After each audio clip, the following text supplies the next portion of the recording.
Start करते हैं बेटा। आज का हमारा चैप्टर है solids, mechanical properties of solids. Mechanical properties of solids में रजिस्टर खोल लीजिए, बीच बीच में आपको कुछ फॉर्मूलाज और कुछ कॉन्सेप्ट्स लिखने के लिए बोलूंगा। अदरवाइज नोट्स में सब कुछ है, थियोरेटिकल चैप्टर है तो समझने पे ज्यादा टाइम लगाइएगा रादर देन लिखने में। सो फॉर्मूलाज वगैरह के लिए आपको चाहिए होगा, रजिस्टर खोल लीजिए फॉर्मूलाज के लिए। Now mechanical properties of solids में हम सबसे पहले पढ़ेंगे इसका मतलब क्या है।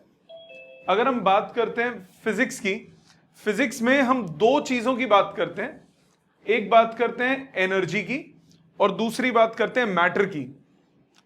एनर्जी की बात कौन सी होती है? जो अभी तक हमने बात की, जितने भी चैप्टर्स हमने पढ़े उनमें एनर्जी की बात की कि किसी बॉडी की कितनी कैपेसिटी है वर्क करने की, उसको हम क्या बोलते हैं? एनर्जी। जब हम बात करते हैं मैटर की, मैटर होता क्या है? Matter is anything which occupy space. ऐसी कोई भी चीज जो स्पेस को ऑक्यूपाई कर रही है, जो जगह को घेर रही है, उसको हम क्या नाम देते हैं? मैटर। क्या ये बात क्लियर है? सो एनर्जी क्या है? The capacity of a body to do work, that is energy. Anything in this universe which has the mass and occupy space, उसको हम क्या नाम देते हैं? मैटर। ये आपने पिछले चैप्टर्स में एनर्जी के बारे में पढ़ा। अब हम इस चैप्टर में बात करेंगे मैटर के बारे में कि मैटर किस तरह से वेरी करता है, कैसे कैसे उसमें चीजें होती हैं। स्टेट्स ऑफ मैटर कौन कौन सी होती हैं, किस किस फॉर्म में आपको मैटर मिल सकता है? एक, आपको मालूम है मैटर मिलता है आपको सॉलिड की फॉर्म में, दूसरा मैटर मिलता है आपको लिक्विड की फॉर्म में, तीसरा गैस की फॉर्म में, और एक चौथी स्टेट होती है उसको बोलते हैं प्लाज्मा। ये चौथी स्टेट है जो कि अब रिसेंटली हम लोग प्लाज्मा बोलना शुरू हुए हैं। अदरवाइज जनरली हम तीन कैटेगरीज में डिवाइड करते थे, सॉलिड्स, लिक्विड्स एंड गैसेस। अगर हम बात करें सॉलिड्स की, किसी सॉलिड को आप हीटअप करो वो किस में कन्वर्ट हो जाता है? लिक्विड में। लिक्विड को आप हीटअप करो वो किस में कन्वर्ट होता है? गैस में। और अगर गैस को और ज्यादा हीटअप करो तो वो एक नए स्टेट में आ जाता है जिसको हम नाम देते हैं प्लाज्मा। खैर वो अभी आपके स्कोप से बाहर है। सो ब्रॉडली हम दो फॉर्म्स में डिवाइड करेंगे स्टेट ऑफ मैटर को। एक हम बात करेंगे सॉलिड की और दूसरी बात करेंगे फ्लूइड की।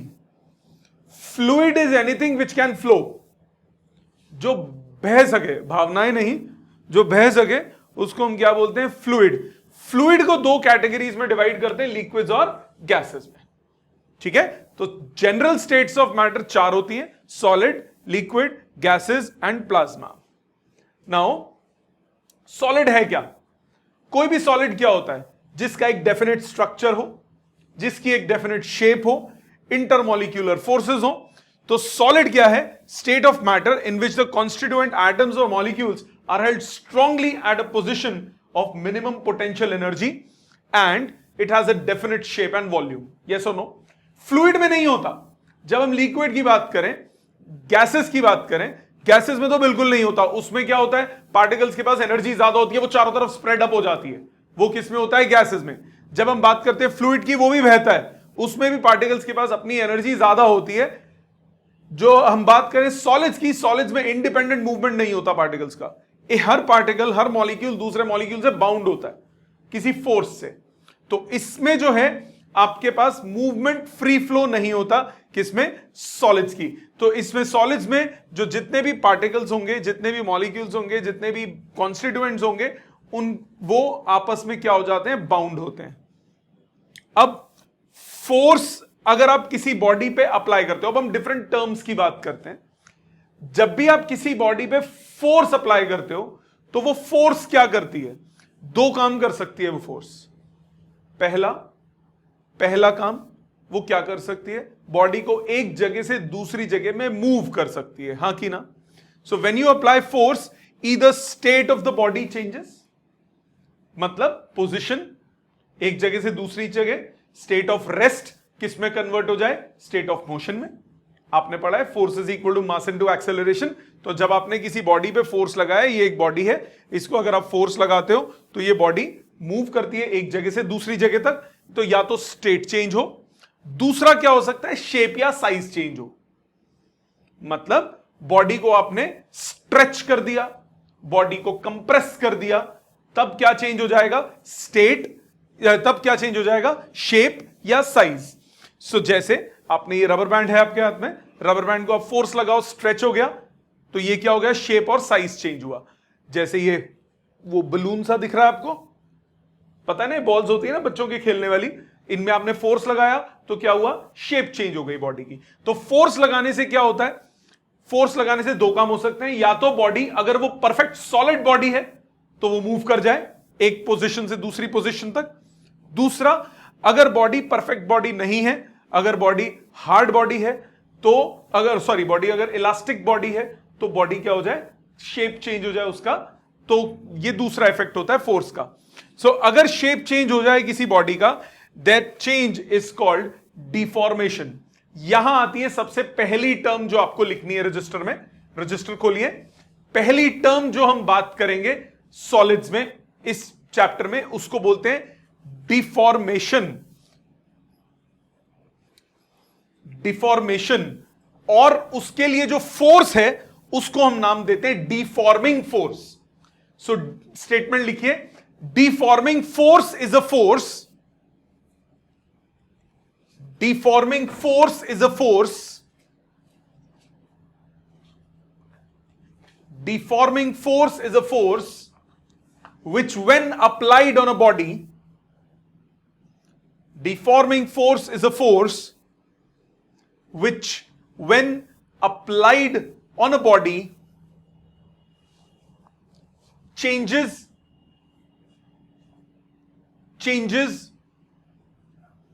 the shape of the body.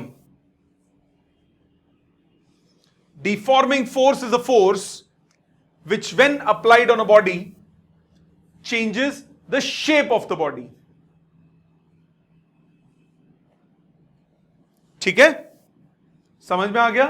So deformation may be change in length, change in volume, change in shape, तीनों में से कुछ भी हो सकता है। मतलब मैंने बॉडी को, एक मेरे पास रबर बैंड है, उसको मैंने खींच दिया, लेंथ चेंज हो गया, चेंज इन लेंथ हो सकता है। बलून है, फुलाया, क्या होगा, वॉल्यूम बढ़ गया, चेंज इन वॉल्यूम हो सकता है। चेंज इन शेप भी हो सकता है। चेंज इन शेप का मतलब जैसे वो वाला एग्जांपल ऊपर, चेंज इन शेप। और एग्जांपल, आपके पास एक जेली का बड़ा सा बॉक्स है, आप उसको टेंजेंशियल फोर्स लगाओ तो वो सीधे की जगह ऐसे एंगल पे आ जाएगा कि नहीं आ जाएगा, तो उसकी शेप भी चेंज हो सकती है। तो पहली टर्म इस चैप्टर में आपकी कौन सी है, डिफॉर्मिंग फोर्स। डिफॉर्मिंग फोर्स का दोबारा मतलब क्या है, डिफॉर्मिंग फोर्स का मतलब है ऐसी फोर्स जो बॉडी पे लगे तो बॉडी का शेप, साइज, पोजीशन ये क्या हो जाए, चेंज, उसको क्या बोलते हैं, डिफॉर्मिंग फोर्स। ये बात सबको क्लियर, ऑनलाइन सबको क्लियर ये बात बेटा? Yes sir. आगे, अब डिफॉर्मेशन के बेसिस पे आप बॉडी को दो कैटेगरीज में डिवाइड करते हो। समझने वाला है, सामने ध्यान दीजिएगा। डिफॉर्मेशन के बेसिस पे आप बॉडी को दो कैटेगरीज में डिवाइड करते हो।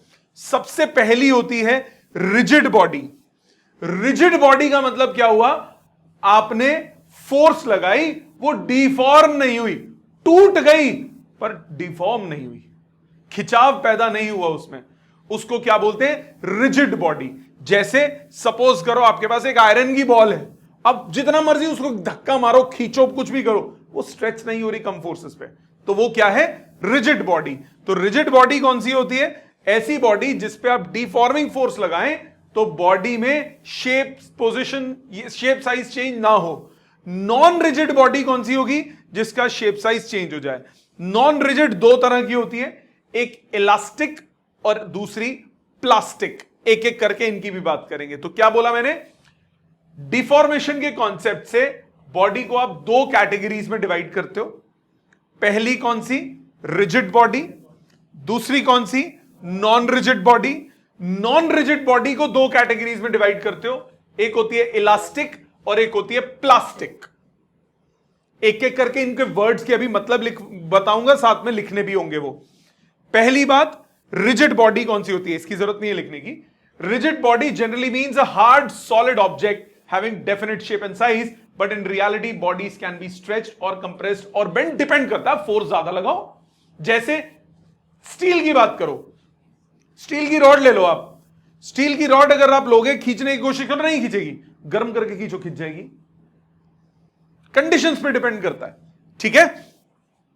Even appreciably rigid steel sphere can be deformed when a sufficiently large external force is applied to it, ठीक है। This means that solid bodies are not perfectly rigid always, मतलब हर condition में कोई body rigid ऐसा possible ही नहीं है। जैसे अभी मैंने एग्जांपल की बात, जैसे मैंने स्टील की बात की, under certain conditions, under room temperature, आपने कम फोर्सेस अगर आप लगा रहे हो, अपने हाथ से खींचने की कोशिश कर रहे हो, तो आप स्टील को रिजिड बोल सकते हो। बट ज्यादा फोर्स लगाओ, हीट अप कर दो उसको, तो वो रिजिड बॉडी नहीं रहेगा। तो कोई भी body perfectly rigid under all circumstances मैं बोलूं कि ये बॉडी परफेक्टली रिजिड है, ऐसा पॉसिबल नहीं है। इतनी थियोरेटिकल बात समझ में आ गई? ऑनलाइन सबको यहां तक क्लियर है बेटा? आप सबको क्लियर है? ओके, नाउ रिजिड बॉडी का क्या? Know body is rigid, but for practical purposes we assume a diamond और अ steel sphere to be perfectly rigid. काफी हद तक डायमंड और ये रिजिड होते हैं, ठीक है, स्फीयर ऑफ स्टील। क्लियर यहां तक? दूसरे आते हैं जी नॉन रिजिड बॉडी। अब यहां से काम की बात शुरू है। Non rigid body is a body whose shape and size changes if a large force is applied. आप बड़ी फोर्स अप्लाई करो, बॉडी का शेप साइज चेंज हो जाए। इस जैसे एग्जांपल रबर बैंड, स्टील और आयरन रॉड इस फॉर्म में देखिए ना, जनरली स्ट्रेट होती है, बट कई बार आपने वो रीबार्ड स्टील देखी होगी इस तरह से, जो सरिये का काम करती हैं, उसमें आपको दिखता होगा वो बेंडेड स्टील होता है, तो वो इस फॉर्मेट में होता है। तो ये सब, ये कौन सी होती हैं आपकी? ये होती है नॉन रिजिड बॉडीज। अब नॉन रिजिड बॉडी के बाद आपका आता है मेन कॉन्सेप्ट। मैंने आपको अभी सबसे पहले लिखवाया डिफॉर्मेशन, उसमें लिखवाया डिफॉर्मिंग फोर्स। तो डिफॉर्मिंग फोर्स कौन सी थी? डिफॉर्मिंग फोर्स ऐसी फोर्स थी जो कि क्या करे? बॉडी को डिफॉर्म कर दे, बॉडी का शेप साइज चेंज कर दे। दूसरी पॉइंट है, लिखिए, रजिस्टर खोलिए, उसमें लिखिए इलास्टिसिटी।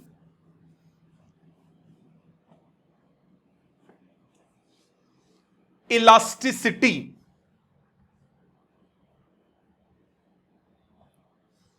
समझिए पहले, फिर वर्ड्स में लिखेंगे। इलास्टिसिटी का मतलब क्या है? ये प्रॉपर्टी है बॉडी की, by virtue of which a body tries to regain its original shape when deforming force is removed। दोबारा सुनो, मेरे पास एक बॉडी है, मैंने डिफॉर्मिंग फोर्स लगाई, मैंने उसको खींच दिया, डिफॉर्मिंग फोर्स लगा के उसको खींच दिया, छोड़ दी वो फोर्स। जब छोड़ दी तो वो वापस आने की अगर कोशिश कर रही है, अगर बॉडी में वो प्रॉपर्टी है, तो वो प्रॉपर्टी क्या कहलाती है? इलास्टिसिटी, जैसे रबर बैंड में होता है। ठीक है, समझ में आई? लिखिए elasticity, it is the property of body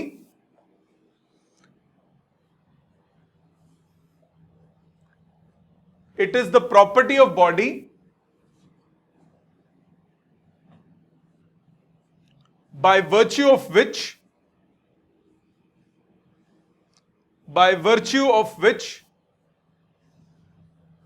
body tries to regain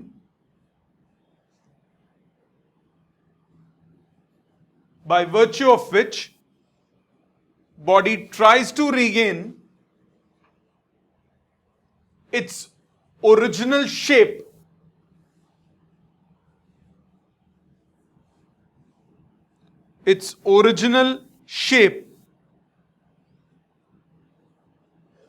after the removal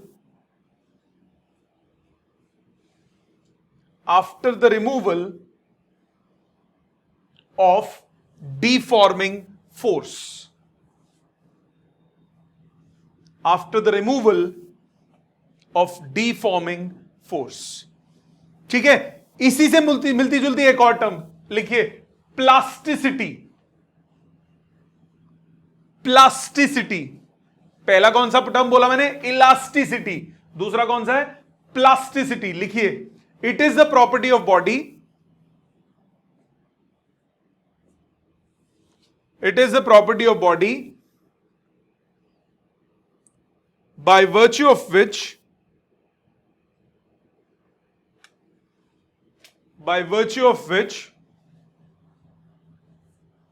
body does not try to regain sir एक बार रिपीट कर दो। It is the property of body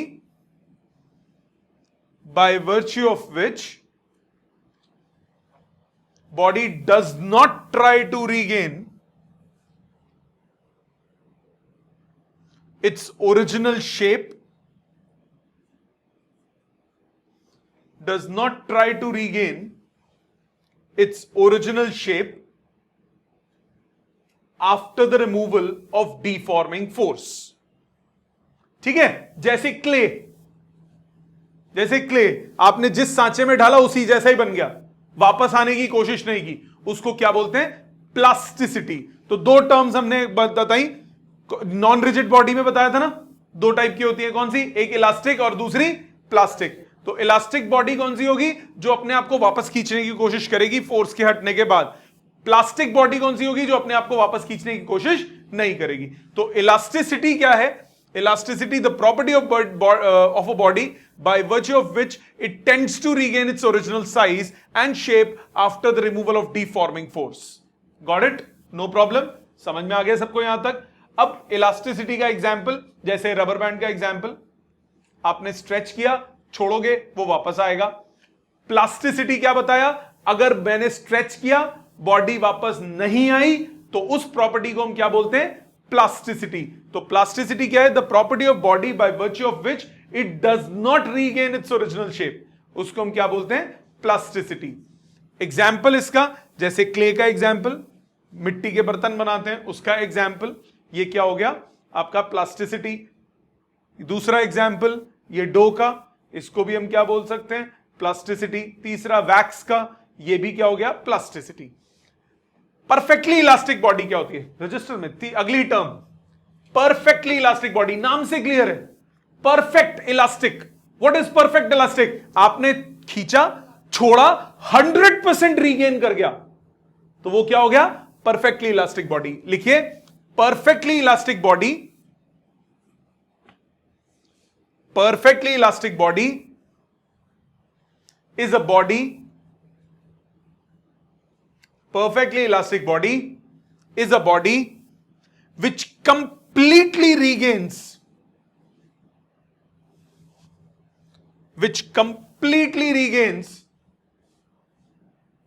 its original configuration, which completely regains its original configuration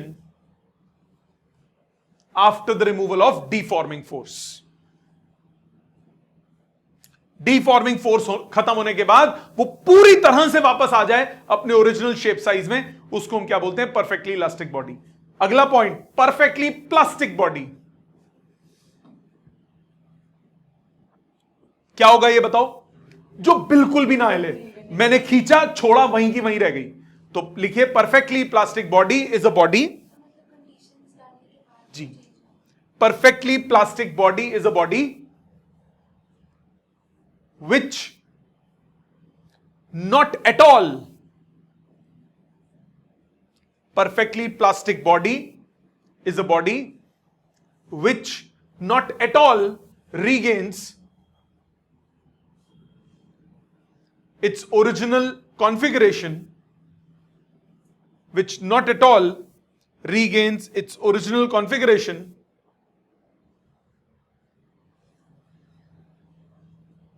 after the removal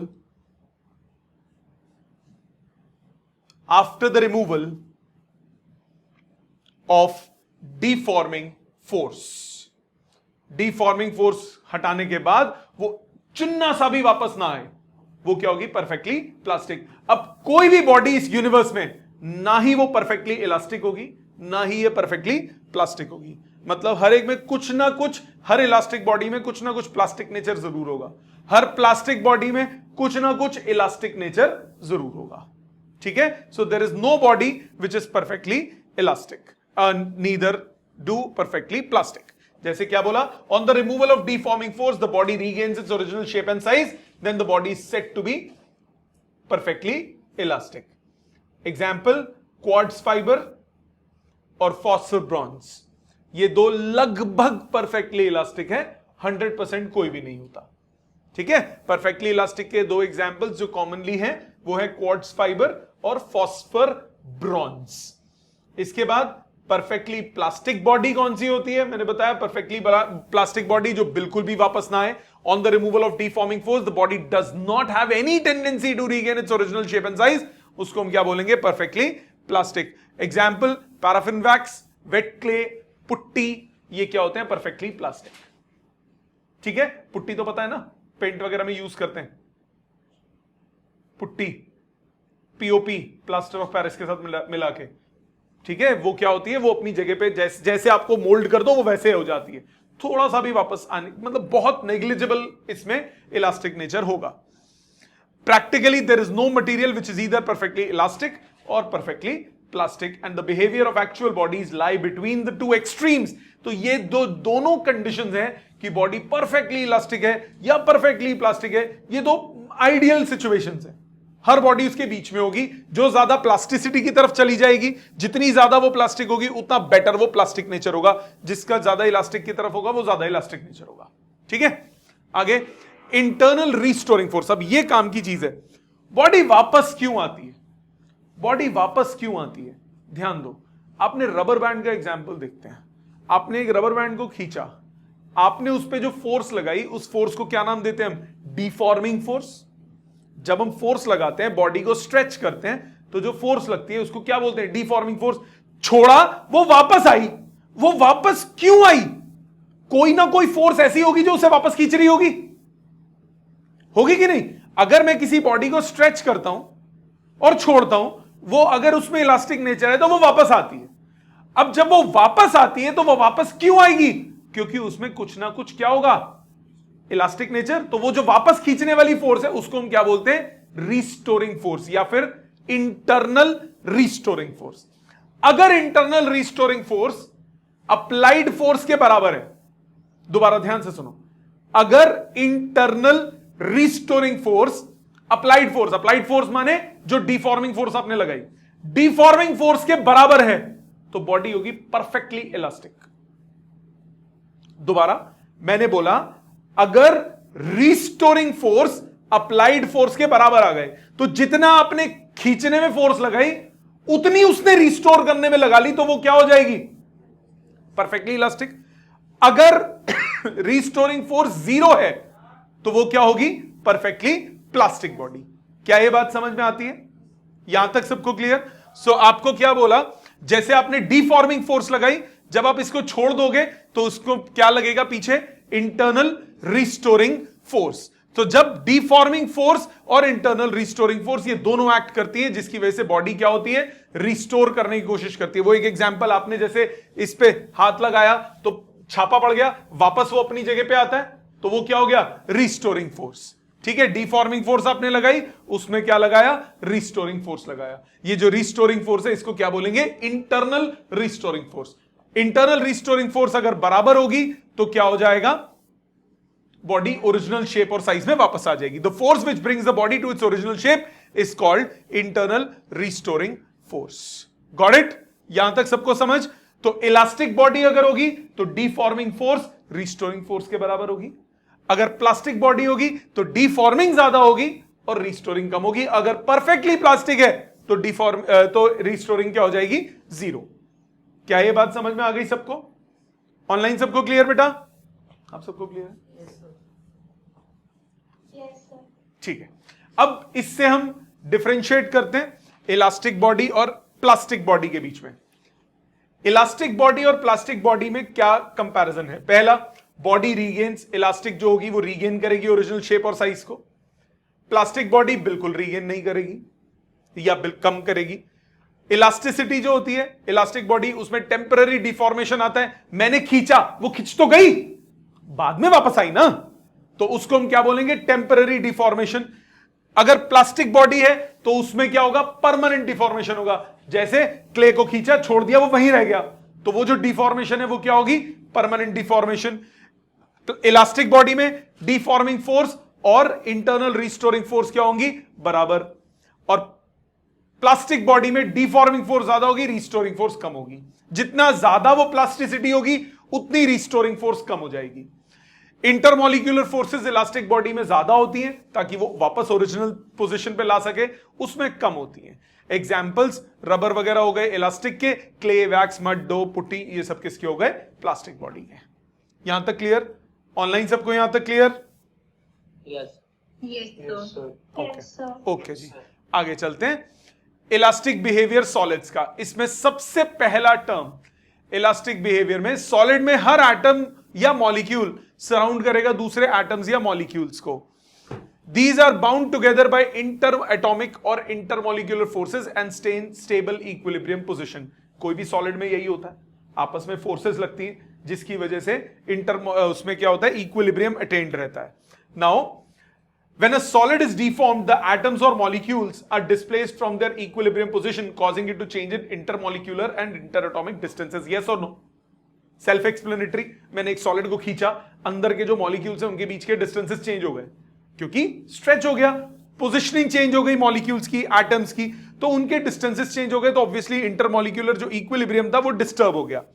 अब when the deforming force आपने remove की, the inter atomic forces tend to drive them back to their original positions. ये कौन सी forces हैं? ये कौन सी हैं? Restoring forces. दस the body regains it's original shape and size. तो अगर रिस्टोरिंग फोर्सेस कम होंगी, मतलब इंटर एटॉमिक फोर्सेस कम होगी, तो बॉडी वापस नहीं आ पाएगी। रिस्टोरिंग फोर्सेस यानी इंटर एटॉमिक फोर्सेस ज्यादा होंगी तो बॉडी वापस आ जाएगी। जैसे इसका एक सिंपल एग्जांपल आप ये नोटिस करो, ये एक स्प्रिंग बॉल सिस्टम है, ये बॉल्स हैं, बीच में सब स्प्रिंग्स लगे हुए हैं। अब आप एक को हिलाओगे तो क्या होगा? सबके सब एक जगह बाउंड है ना, खींचोगे तो क्या होगा? Restoring mechanism is visualise. आपने इस वाले को खींचा बॉल को, तो ये सारे मिलके उसको वापस खींचेंगे कि नहीं खींचेंगे? आपने किसी भी बॉल को अपनी जगह से रिमूव किया तो हिलाया, तो बाकी सारी बॉल्स क्या, बाकी सारे स्प्रिंग्स क्या करेंगे? उसको वापस खींचने की कोशिश करेंगे। That is the restoring mechanism. आप कहीं से भी हिला लो, सारे स्प्रिंग्स क्या करेंगे? उसको वापस ओरिजिनल शेप में लाने की कोशिश करेंगे। तो हर सॉलिड बॉडी में आप ऐसे कंसिडरेशन कर सकते हो। The balls represents atoms and spring represent inter atomic forces. जितनी ज्यादा, अब आपने क्या किया, जैसे ही बॉल को हिलाया, inter atomic forces kick in हुई, और इन इंटर एटॉमिक फोर्सेस ने क्या किया? बॉडी को वापस अपनी ओरिजिनल शेप पे, पोजीशन पे ले आए। नेक्स्ट रजिस्टर खोलिए, लिखिए स्ट्रेस। ये वो स्ट्रेस नहीं है जो आप सोच रहे हैं, ये दूसरा स्ट्रेस है। फिजिक्स ना पढ़ो तो वैसे ही स्ट्रेस दे देती है 2 दिन में, है ना? 2 दिन का बैकलॉग छोड़ दो तो ऐसा लगता है हे भगवान कितना सारा हो गया, इसीलिए बैकलॉग मत छोड़ो। स्ट्रेस क्या होता है? स्ट्रेस, जब मैं किसी बॉडी को फोर्स लगाता हूं इलास्टिक बॉडी पे, तो उस बॉडी पे एक रिस्टोरिंग फोर्स लगती है अगर वो इलास्टिक बॉडी है। So that restoring force acting पर यूनिट एरिया, उसको हम क्या नाम देते हैं? स्ट्रेस। लिखिए, स्टेटमेंट लिखिए। When deforming force is applied on body, when deforming force is applied on body,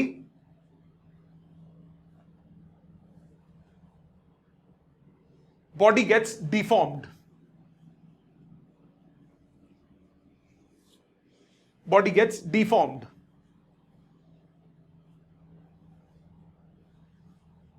Full stop. On the removal of deforming force,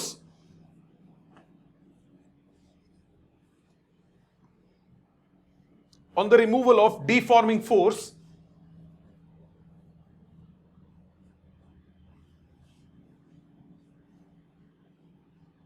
restoring force acts on the body.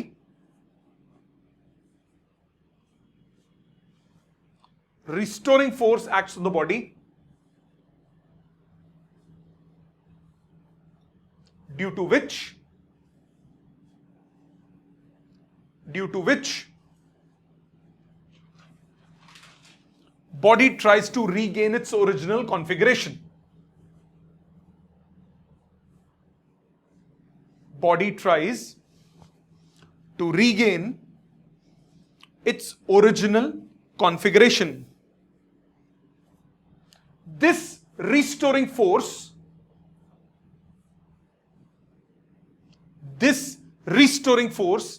per unit area, this restoring force per unit area is called stress.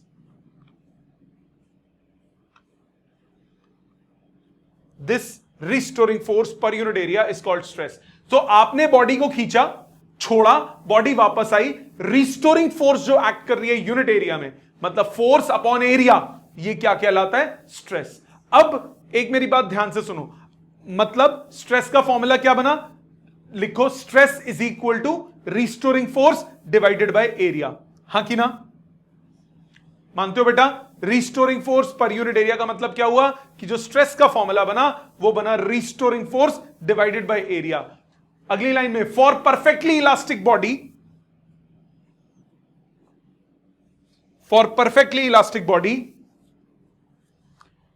Restoring force is equal to deforming force. होता है कि नहीं? Perfectly elastic body है तो restoring force और deforming force क्या हो जाती है? बराबर।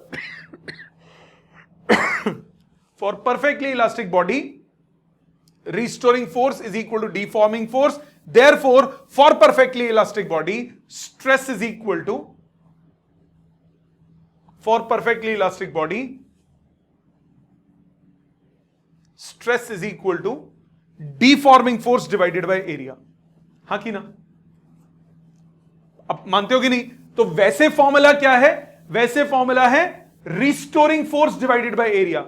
बट अगर हम बात करते हैं परफेक्टली इलास्टिक बॉडी के लिए तो ये क्या हो जाता है? डिफॉर्मिंग फोर्स अपॉन एरिया, क्योंकि रिस्टोरिंग फोर्स और डिफॉर्मिंग फोर्स आपस में क्या है? बराबर। देखिए यही सब है। तो स्ट्रेस क्या है? When a deforming force is applied on a body, there will be a relative displacement of the particles, and due to the property of elasticity, an internal restoring force is developed which tends to regain the body to its original state. ऐसा ही होता है। ये कौन सी property है? ये है elasticity। अब the restoring force per unit area of cross section of the deforming body, इसको हम क्या बोलते हैं?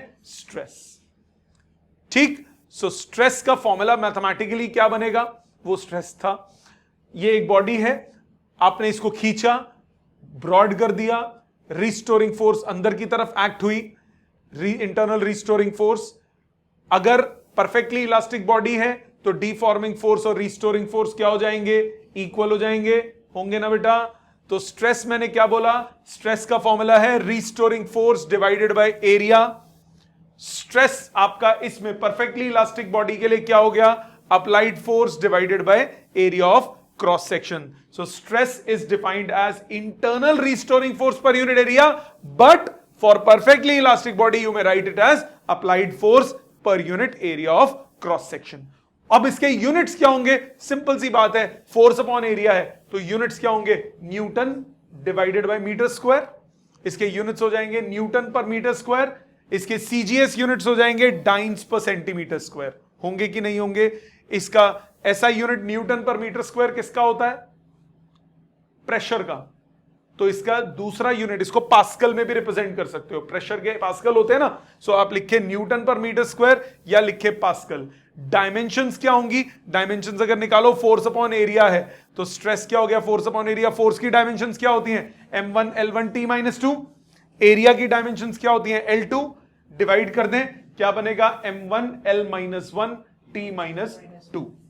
ठीक है। सो इसकी डायमेंशंस क्या हो गई? m1 l - 1 t - 2। Got it? समझ में आ गया अच्छे से यहां तक? ऑनलाइन किसी को इस स्टेप तक डाउट? सारी बेसिक टर्मिनोलॉजी क्लियर है? स्ट्रेस क्या होता है ये समझ में आ गया? किसके लिए बेटे?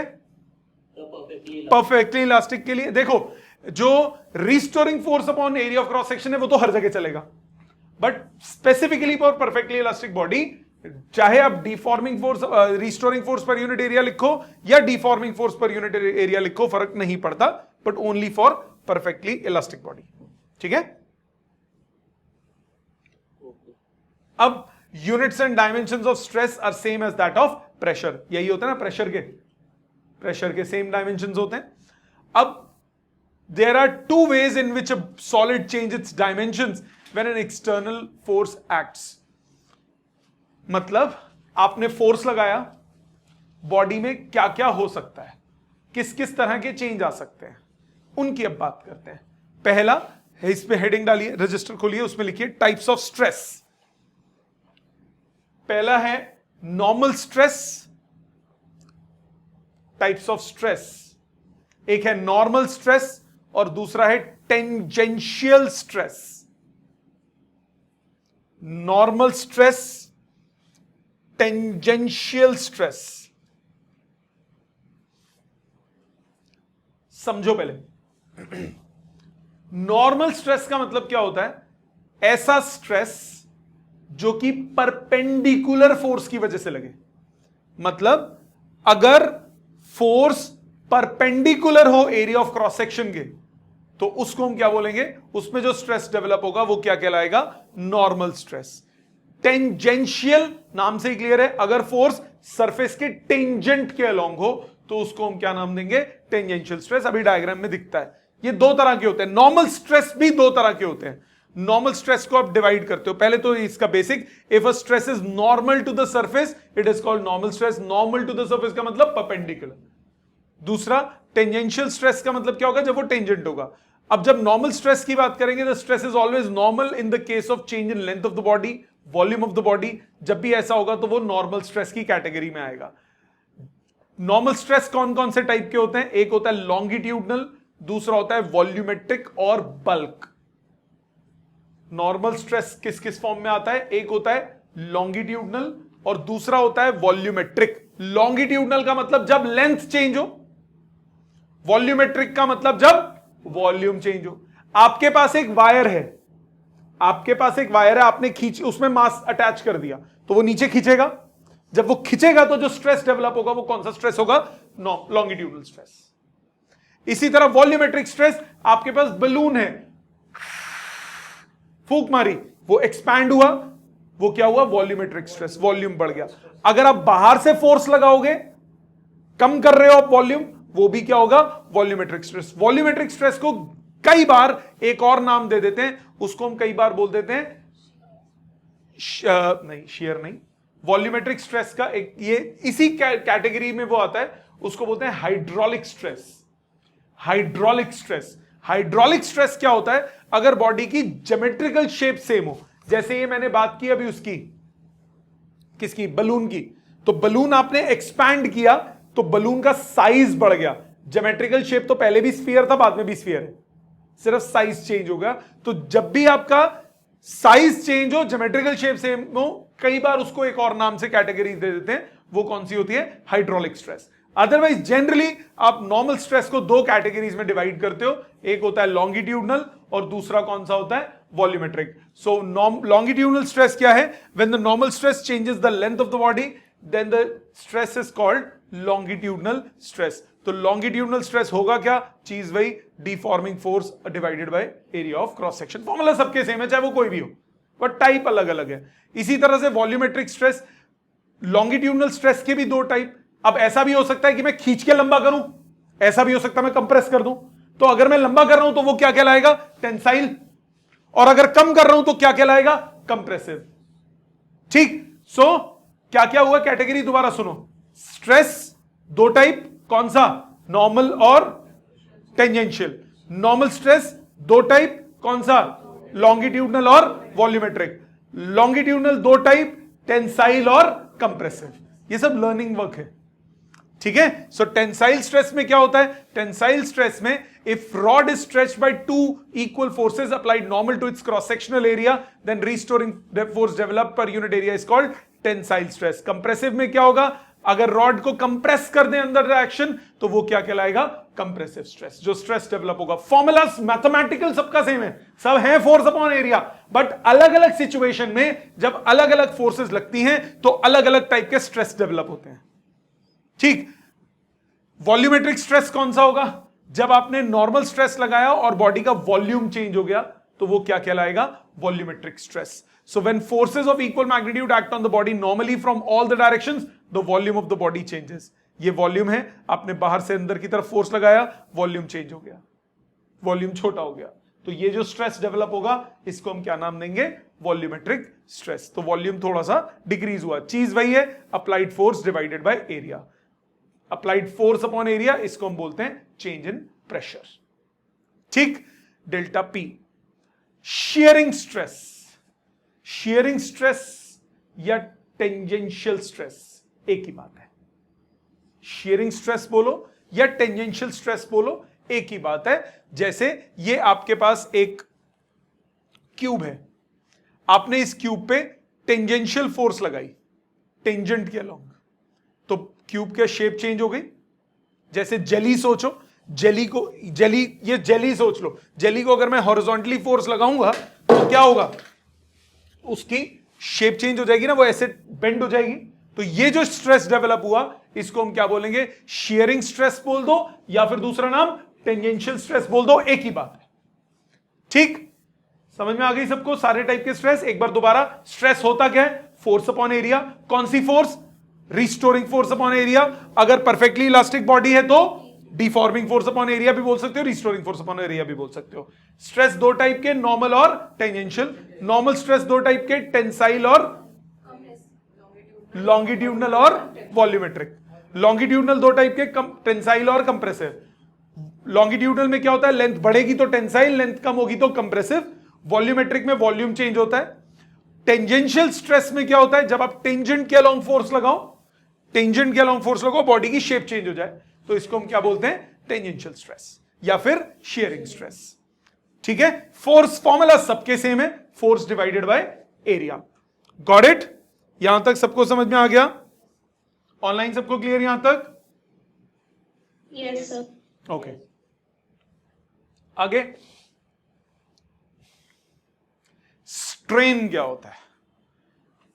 स्ट्रेस जब आप अप्लाई करते हो, जब बॉडी पे डिफॉर्मिंग फोर्स अप्लाई हुई तो बॉडी में शेप चेंज हुआ, साइज चेंज हुआ, तो कितना चेंज हुआ वो कौन कैटेगराइज करता है, स्ट्रेन। तो चेंज इन कॉन्फ़िगरेशन लिख लो चाहे, strain is the ratio of, strain is the ratio of change in configuration to the original configuration of the body. Change in configuration to the original configuration of the body. माने जैसे अगर suppose करो length में change आ रहा है तो change in length upon original length, volume में change आ रहा है तो change in volume upon original volume, ये सब क्या होता है, स्ट्रेन। तो स्ट्रेन क्या होता है, स्ट्रेन होता है the ratio of the change produced in the dimensions of the body by system of forces और couples in equilibrium to its original dimensions is called strain. तो स्ट्रेन होगा change in dimension divided by original dimension. ठीक, it has no units obviously, ऊपर अगर length है तो नीचे भी लेंथ है, ऊपर वॉल्यूम है तो नीचे भी वॉल्यूम है, तो कोई यूनिट नहीं होगा, कोई डायमेंशन नहीं होगा। तो स्ट्रेन को तीन तरह से क्लासिफाई करते हो, पहला लॉन्गिट्यूडनल स्ट्रेन, दूसरा वॉल्यूमेट्रिक स्ट्रेन और तीसरा शियरिंग स्ट्रेन। लॉन्गिट्यूडनल स्ट्रेन क्या होगा, change in length upon original length. ये कब कब लगेगा, टेंसाइल में, कंप्रेसिव में ये लगेगा। वॉल्यूमेट्रिक स्ट्रेस होगा तो कौन सा लगेगा, वॉल्यूमेट्रिक स्ट्रेन। और तीसरा जब टेंजेंशियल स्ट्रेस होगा तो क्या लगेगा, शियरिंग स्ट्रेन। ठीक, सो लॉन्गिट्यूडनल स्ट्रेन कौन सा होता है, जब लेंथ में चेंज आए बॉडी में, length upon original length, change in length upon original length, इसको क्या बोलेंगे, लॉन्गिट्यूडनल स्ट्रेन। एक वायर कंसीडर की, उसको हैंग कर दिया, जब हैंग करूंगा तो क्या होगा, फोर्स में वेट लगा दिया, नीचे वेट लगाऊंगा तो इसकी लेंथ बढ़ जाएगी, तो change in length upon original length वो क्या हो जाएगा, longitudinal strain. Got it, delta L क्या है, change in length, original length क्या है, एल। इनका रेशियो क्या होगा, इनका रेशियो क्या होगा, longitudinal strain. If length increases due to tensile stress the corresponding strain is called tensile strain. Longitudinal strain भी यानी दो टाइप से बोल सकते हो, टेंसाइल स्ट्रेन और दूसरा कंप्रेसिव स्ट्रेन। ठीक है, if the length decreases due to compressive stress तो उसको हम क्या बोलेंगे, compressive strain. Got it. Volumetric strain कौन सा होगा, ratio of change in volume to the original volume. आपके पास ये बॉडी है, आपने फोर्स लगाया चारों तरफ से, वॉल्यूम थोड़ा सा बॉडी का कम हो गया, so change in volume upon original volume, ये क्या कहलाएगा, वॉल्यूमेट्रिक स्ट्रेन। अगर शेयरिंग स्ट्रेन की बात करें, एक बॉडी है उसको आपने स्ट्रेच किया, जैसे ऊपर आपने फोर्स लगाया, consider cube of material fixed at lower face, नीचे वाला फेस फिक्स कर दिया, ऊपर से आप फोर्स लगाते हो, जब फोर्स लगाओगे तो अपर सरफेस डिस्प्लेस हो जाएगी, थोड़ी आगे चली जाएगी। सो कितना वो डिस्प्लेस हुआ, ये जो एंगल है, ये जो एंगल उसने बनाया इसको बोलते हैं शेयरिंग स्ट्रेन। ये जो एंगल बनाया, और ये एंगल क्या होगा, theta is equal to arc upon radius आपने पढ़ा है। सो ये जो शेयरिंग स्ट्रेन होगा ये होगा x अपॉन एल। कितना वो आगे गया डिवाइडेड बाय इधर h लिया तो x अपॉन h। तो शेयरिंग स्ट्रेन क्या होगा, lateral displacement of any layer divided by it's perpendicular distance. So x upon h, या फिर थीटा बोल दो या टैन थीटा बोल दो, एक ही बात है। जब एंगल छोटा होता है तो आप थीटा बोलो या टैन थीटा बोलो, फर्क नहीं पड़ता। Got it. सो ये क्या होता है, शेयरिंग स्ट्रेन। तो दोबारा लॉन्गिट्यूडनल स्ट्रेन कौन सा होगा, delta L by L. Volumetric strain कौन सा होगा, डेल्टा वी बाई वी। और शेयरिंग स्ट्रेन क्या होगा, या तो थीटा बोल दो या फिर एक्स, टैन थीटा बोलो तो एक्स अपॉन एच। एक्स क्या है, displacement of the layer divided by perpendicular distance. ठीक है जी। आगे हुक्स लॉ, ये बहुत इंपॉर्टेंट है। हुक्स लॉ समझने के लिए सबसे पहले आपको एक टर्म पता होनी चाहिए जिसको बोलते हैं इलास्टिक लिमिट। इलास्टिक लिमिट क्या होती है, सपोज करो आपके पास कोई बॉडी है, आपने बॉडी को स्ट्रेच किया, रबर बैंड है, मार्केट से नया ब्रांड न्यू रबर बैंड लो, थोड़ा सा खींचो, छोड़ दो, वो आप देखोगे 100% वापस आ गया। उसको ज्यादा खींचो, छोड़ो, वो थोड़ा सा डिफॉर्म हो जाएगा। तो हर बॉडी एक लिमिट तक परफेक्टली इलास्टिक होती है, उससे ज्यादा उस बिचारी पे फोर्स लगेगा तो बॉडी में क्या आ जाएगा, प्लास्टिक नेचर। सो वो जो मैक्सिमम लिमिट है up to which the body behaves as a perfectly elastic body, उसको क्या बोलते हैं, elastic limit. The maximum value of deforming force up to which body is perfectly elastic, उसको हम क्या बोलते हैं, elastic limit. So the maximum stress within which a body regains its original shape and size after the removal of deforming force, उसको हम क्या नाम देते हैं, elastic limit. If the stress developed in the body exceeds this elastic limit, तो body में क्या हो जाएगा, परमानेंट डिफॉर्मेशन हो जाएगा, बॉडी परमानेंटली डिफॉर्म हो जाएगी, बिल्कुल सेम नहीं रहेगी। अब हाँ जी, ब्रेक भी हो सकती है, अभी आएंगे उस पर। अभी हम स्ट्रेचिंग की बात करें, अगली क्लास में तोड़ेंगे भी, ठीक है, उसको ब्रेकिंग स्ट्रेस बोलते हैं, आएंगे उस पर भी। तो हुक्स लॉ क्या कहता है, हुक्स लॉ कहता है कि अगर इलास्टिक लिमिट के अंदर अंदर बात करूं, विद इन इलास्टिक लिमिट अगर हम बात करते हैं, तो स्ट्रेस जो है वो डायरेक्टली प्रोपोर्शनल टू स्ट्रेन होगा। ऑब्वियस सी बात नहीं है, जितना खींचोगे वो उतना ही तो वापस खींचने की कोशिश करेगा, but with in elastic limit जो स्ट्रेस है वो डायरेक्टली प्रोपोर्शनल टू स्ट्रेन होगा। ये भैया थे हुक भैया, उनकी छोटी सी प्यारी सी क्यूट सी फोटो लगी हुई है, बड़े परेशान हैं क्योंकि हुक्स लॉ लिख रहे हैं ये। सो ये एक्सपेरिमेंट है, उसने स्प्रिंग्स में किया और उसको क्या पता लगा कि एलोंगेशन जो है produce in the body is proportional to force. Obvious बात है, अब हमें चीजें ऑब्वियस लगती हैं, जितनी ज्यादा फोर्स लगोगे उतनी बॉडी खींचेगी। ऑब्वियस नहीं है, बट उस टाइम नहीं था, उस टाइम सब सोच रहे थे, उस टाइम सब कुछ गिरता था, ग्रेविटी फिर भी न्यूटन को ही दिखी। ठीक, अब लॉ इसने क्या बनाया, स्टेटमेंट क्या बोला, it states that within elastic limit the stress is directly proportional to strain. अगर आपने विद इन इलास्टिक लिमिट नहीं लिखा, अगर आपने स्टेटमेंट में विद इन इलास्टिक लिमिट नहीं लिखा तो मार्क्स मिलेंगे 0, चाहे कुछ भी लिख दो आप। Within elastic limit stress जो है वो डायरेक्टली प्रोपोर्शनल टू स्ट्रेन है। So within elastic limit stress is directly proportional to strain. Direct proportion का मतलब ग्राफ क्या होगा, स्ट्रेट लाइन ग्राफ होगा। डायरेक्ट प्रोपोर्शन का मतलब प्रोपोर्शनैलिटी कांस्टेंट आया, प्रोपोर्शन हटा दो। अब वो कांस्टेंट क्या होगा, स्ट्रेस अपॉन स्ट्रेन हो जाएगा वो कांस्टेंट, हाँ कि ना, स्ट्रेस अपॉन स्ट्रेन हो जाएगा वो कांस्टेंट। उस कांस्टेंट को हम बोलते हैं, के से रिप्रेजेंट करते हैं, और इसका नाम है मॉड्यूलस ऑफ इलास्टिसिटी। ये अगला टर्म है, मॉड्यूलस ऑफ इलास्टिसिटी। जो स्ट्रेस और स्ट्रेन आपने डेवलप हुआ, उनका जो रेशो है वो क्या कहलाता है, मॉड्यूलस ऑफ इलास्टिसिटी। अब मॉड्यूलस ऑफ इलास्टिसिटी की यूनिट्स क्या होंगे, आप खुद सोचो। स्ट्रेस के यूनिट्स कौन से थे, Newton per metre square. Strain के यूनिट्स नहीं थे, तो मॉड्यूलस ऑफ इलास्टिसिटी की क्या यूनिट्स होंगे, जो स्ट्रेस के यूनिट्स होंगे, मतलब इसके भी यूनिट्स क्या होंगे, न्यूटन पर मीटर स्क्वायर मतलब पास्कल। इसकी भी डायमेंशन सेम होगी जो किसकी थी, स्ट्रेस की डायमेंशन थी। तो इसके एसआई यूनिट्स भी क्या है, Newton per metre square. CGS units क्या होंगे, डाइंस पर सेंटीमीटर स्क्वायर। इसके भी डायमेंशन सेम रहेंगे जो आपके स्ट्रेस के थे, क्योंकि स्ट्रेन जो है वो बेचारा डायमेंशनलेस है। ठीक, अब इलास्टिक मॉड्यूल मतलब मॉड्यूलस ऑफ इलास्टिसिटी। ये कितने टाइप का होता है? इतने सारे टाइप के स्ट्रेस थे, इतने सारे टाइप के स्ट्रेन थे, तो यानी उनके रेशियोज भी अलग अलग टाइप के होंगे, होंगे कि नहीं होंगे? तो उनके रेशियो कौन कौन से होंगे? सबसे पहला टाइप का जो रेशियो होता है उसको बोलते हैं यंग्स मॉड्यूलस, जवानों वाला modulus, Young's modulus of elasticity. दूसरा होता है बल्क मॉड्यूलस। पहले तो यंग्स मॉड्यूलस किसको रेफर करता है? जैसे वायर में लेंथ बढ़ गई तो हम बात किसकी, हम कौन सा यूज करेंगे? Young's modulus.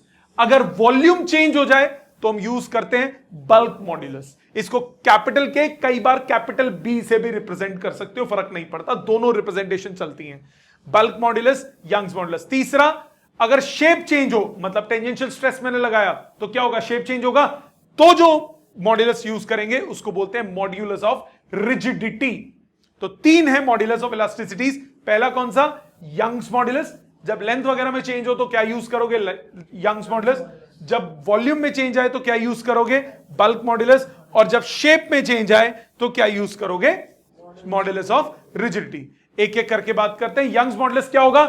लेंथ में कब चेंज आएगा? जब वायर में परपेंडिकुलर फोर्स लगेगी, तब लेंथ बढ़ेगी या कम होगी, मतलब टेंसाइल या कंप्रेसिव।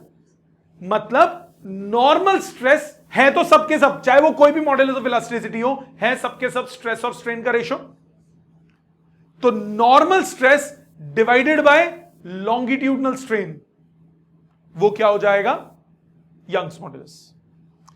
परपेंडिकुलर फोर्स लगाओगे लेंथ इंक्रीज होती है, कम भी होती है, डिपेंड करता है कंप्रेसिव है क्या है, तो टेंसाइल भी बोल सकते हो, कंप्रेसिव भी बोल सकते हो। नॉर्मल होगी तो normal stress he. So normal stress divided by longitudinal strain, वो क्या होगा? Young's modulus. सो ये यंग भैया थे, जवान से दिख रहे होंगे आपको। It is a ratio of longitudinal stress या नॉर्मल स्ट्रेस का फॉर्म ही है to the longitudinal strain with in elastic limit. तो longitudinal stress divided by longitudinal strain. Formula इसका, एक वायर कंसिडर की, इस पे आपने फोर्स लगाई, जब फोर्स लगाई इसमें लेंथ इंक्रीज हो गई। So the end of the wire is fixed to the top and the rigid support F applies normally to the face. क्या हुआ? Due to the stretching force of length wire changes by delta L. हाँ की ना? Force लगाया, length change हो गई, तो formula क्या बना? लेंथ चेंज होने के बाद लॉन्गिट्यूडनल स्ट्रेस क्या बोला? ये फोर्स अपॉन एरिया है। लॉन्गिट्यूडनल स्ट्रेन क्या होता है? Delta L by L. Stress क्या होता है? Force upon area. हाँ, कंप्रेसिव होता तो माइनस हो जाता, ठीक है। सो स्ट्रेस हुआ फोर्स अपॉन एरिया, स्ट्रेन हुआ डेल्टा एल बाय एल। इनका रेशो करेंगे तो हमारे पास फॉर्मूला बन जाएगा F by A divided by delta L by L. Rearrange FL upon A delta L. ये क्या कहलाएगा? Young's modulus. तो if a force is applied on the wire of radius r bye hanging a load of mass m, तो आपके पास Young's modulus का formula कितना आया? FL upon A delta L. Force क्या होगा? ये वेट, ये बॉडी को मैं हैंग किया, इसका वेट है mg, सो mg फोर्स हो जाएगा। So mg upon pi r square divided by delta L by L. Relation solve करके आएगा ये वाला।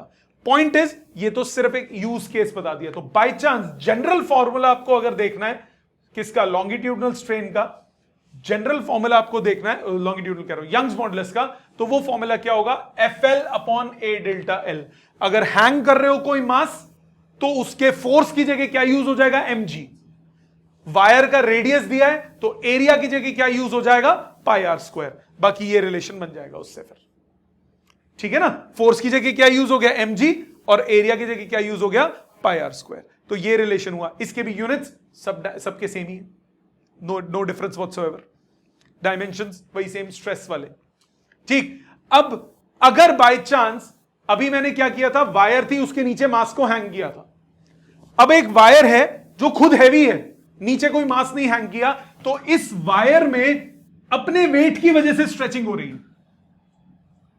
अगर वायर अपने वजन की वजह से स्ट्रेच करे तो सब कुछ सेम रहता है, फर्क किसका पड़ जाता है? अब हम सेंटर ऑफ मास कंसिडर करेंगे, तो लेंथ की जगह L नहीं लेंगे, लेंथ की जगह क्या यूज करोगे?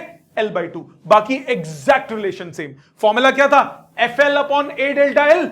L की जगह क्या यूज होगा? सिर्फ डेल्टा L/2। बाकी सब कुछ exact same, F into L/2 upon A delta L. तो ये रिलेशन बन जाएगा। समझ में आ गई बात? ये न्यूमेरिकल्स में हम यूज करेंगे। पिछले केस में वायर थी मासलेस, उसके नीचे आपने मास हैंग किया था, वो मास पूरा उस वायर को खींच रहा था। अब मैंने बोला वायर का अपना मास है, तो उस मास की वजह से वायर खींचेगी, तब हम क्या यूज करोगे, सेंटर ऑफ मास यूज करोगे, तो लेंथ चेंज हो जाएगी L/2। ये कल हम न्यूमेरिकल्स में भी अप्लाई करेंगे ये कॉन्सेप्ट, अगली क्लास में न्यूमेरिकल्स करेंगे इसमें बेस, तब ये यूज करेंगे। सो मास को आप वॉल्यूम इनटू डेंसिटी भी लिख सकते हो, तो उस फॉर्मेट में भी रिलेशन आ जाएगा अगर हम वॉल्यूम इनटू डेंसिटी की फॉर्म में लिखते तो। कंसेप्ट सेम है बिल्कुल, गॉट इट। इसके बाद दूसरा होता है बल्क मॉड्यूलस। क्या बताया बल्क मॉड्यूलस मैंने, वॉल्यूम जब चेंज होता है तो normal stress divided by volumetric strain, उसको हम क्या बोलेंगे, बल्क मॉड्यूलस।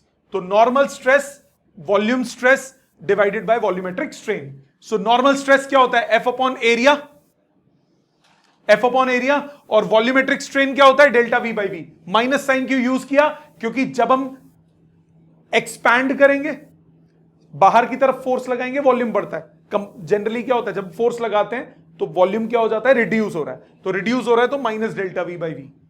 प्लस भी यूज कर सकते हो, मैग्नीट्यूड में फर्क नहीं पड़ता। सो बल्क मॉडुलस क्या होगा, दोबारा बोल बेटे, delta P, change in volume, force upon area. Volume में बेटा फोर्स अपॉन एरिया को हम प्रेशर की फॉर्म में रिप्रेजेंट कर रहे हैं, अप्लाइड प्रेशर, डेल्टा पी, ठीक है। सो वॉल्यूम कितना हुआ, वॉल्यूमेट्रिक स्ट्रेस हुआ फोर्स अपॉन एरिया, जिसको हमने बोला डेल्टा पी। वॉल्यूम कम हुआ तो minus delta we by we. इन दोनों को अगर मैं डिवाइड करूं तो minus delta P divided by delta we bye we, ये क्या हो गया आपका बल्क मॉडुलस। इसको कैपिटल के लिखो या बी लिखो, फर्क नहीं पड़ता। तो कौन कौन से हुए, पहला कौन सा बताया मैंने, यंग्स मॉडुलस, वो कौन सा है, normal stress divided by longitudinal strain. दूसरा कौन सा है, बल्क मॉडुलस, बल्क मॉडुलस कौन सा है, normal stress divided by volumetric strain. और तीसरा होता है मॉड्यूलस ऑफ रिजिडिटी। उसकी बात से पहले एक छोटा सा टर्म और, कंप्रेसिबिलिटी। कंप्रेसिबिलिटी होता है बल्क मॉड्यूलस का उल्टा। कंप्रेसिबिलिटी किसी भी फ्लूइड में, उसको हम बोलते हैं रेसिप्रोकल ऑफ बल्क मॉड्यूलस। तो जो भी बल्क मॉड्यूलस की वैल्यू हो उसको कर दो रिवर्स, 1 अपॉन बल्क मॉड्यूलस, उस टर्म को हम क्या नाम देते हैं, कंप्रेसिबिलिटी। ठीक, अब आपके पास यूनिट्स भी ऑब्वियसली उल्टे हो जाएंगे जो आपके बल्क मॉड्यूलस के थे। रिजिडिटी का वो क्या होता है, जब आप टेंजेंशियल स्ट्रेस लगाते हो तब शेप चेंज होती है। कौन सा स्ट्रेस होता है वो, टेंजेंशियल स्ट्रेस। स्ट्रेन कौन सा होता है, शेयरिंग स्ट्रेन। तो tangential stress divided by shearing strain, उसको हम क्या नाम देते हैं, modulus of rigidity. Tangential stress को शेयर स्ट्रेस भी बोला था, तो टेंजेंशियल स्ट्रेस या shear stress divided by shearing strain. सो इस केस में कितना हो जाएगा, फॉर्मूला उसका कितना था, स्ट्रेस का फोर्स अपॉन एरिया ही था, force upon area divided by tan theta, याद है, थीटा या फिर x बाय एच। तो वो फॉर्मूला आपका पास क्या बन जाएगा, शेयरिंग स्ट्रेन, और उसका स्ट्रेस का कितना है, फोर्स अपॉन एरिया, स्ट्रेन का कितना, डिस्प्लेसमेंट ऑफ एनी लेयर मतलब x डिवाइडेड बाय h, याद है। तो डिवाइड करो, आपके पास फॉर्मूला आ गया, x अपॉन एच बोल दो या फिर थीटा बोल दो, कोई फर्क नहीं पड़ता। इसको बोलते हैं मॉड्यूलस ऑफ रिजिडिटी। इसके ऐसा यूनिट्स भी सेम रहेंगे जो पहले अभी तक पढ़े, डायमेंशन भी सेम। बेटा थीटा एंगल शेयर स्ट्रेन में अभी पढ़ा था ना, फोर्स अपॉन एरिया था ना बेटा, तो वो एरिया डिनोमिनेटर में आ गया ना, ठीक है। तो एक बार दोबारा इस पूरी बात को एक बार पूरा दोबारा, सबसे पहले कौन सा बताया, सबसे पहले बताया यंग्स मॉड्यूलस। सारे के सारे मॉड्यूलस हैं क्या, स्ट्रेस अपॉन स्ट्रेन। अलग अलग टाइप के स्ट्रेस, अलग अलग टाइप के स्ट्रेन, उनके रेशियो क्या होते हैं, अलग अलग टाइप के मॉड्यूलस ऑफ इलास्टिसिटीज। पहला कौन सा, Young's modulus, normal stress divided by longitudinal strain. दूसरा कौन सा, bulk modulus, normal stress divided by volumetric strain. तीसरा कौन सा, मॉड्यूलस ऑफ रिजिडिटी, ये कौन सा, tangential stress divided by shearing strain.